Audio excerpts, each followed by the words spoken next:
Hey guys, so I'm getting ready for brunch. I'm running a little bit late and I have naturally curly hair. So what I've decided to do is go to the brunch with my naturally curly hair, but define the curls a little bit more by using the VO5 Heat Protect Serum and my curling tong.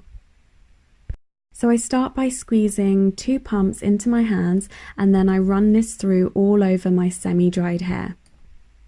I scrunch up and I twist the curls also. Next, I take my curling tong and I take individual small pieces and wrap them around and leave the curling tong on for approximately 15 seconds. These curling tongs in particular go up to 230 degrees, so it's really important that I protect my curls using this Heat Protect Serum. So I was never really a user of heat protection just because I thought it would add another layer of grease to my hair, therefore meaning I'd have to wash it quite soon again, or maybe it would flatten my hairstyle that I was trying to create. So yeah, it was never a step for me. I'd always skip this.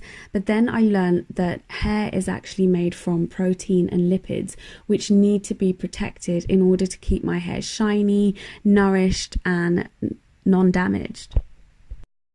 So heat protection works by creating a protective barrier on the hair, and it prevents the cuticles from being exposed to extreme heat. So some of my straighteners and my curling tongs actually go up to 230 degrees, which is super hot. So it's really important to protect and create this protective layer over my hair. So in fact, this Heat Protect Serum enhances the effectiveness of the curling wand on my hair.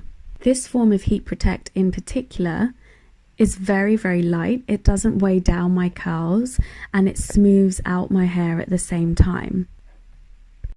Now that I'm done curling, I'm just going to tease the hair a little. So I pull out the curls, define them more using my fingers and a little more of the serum.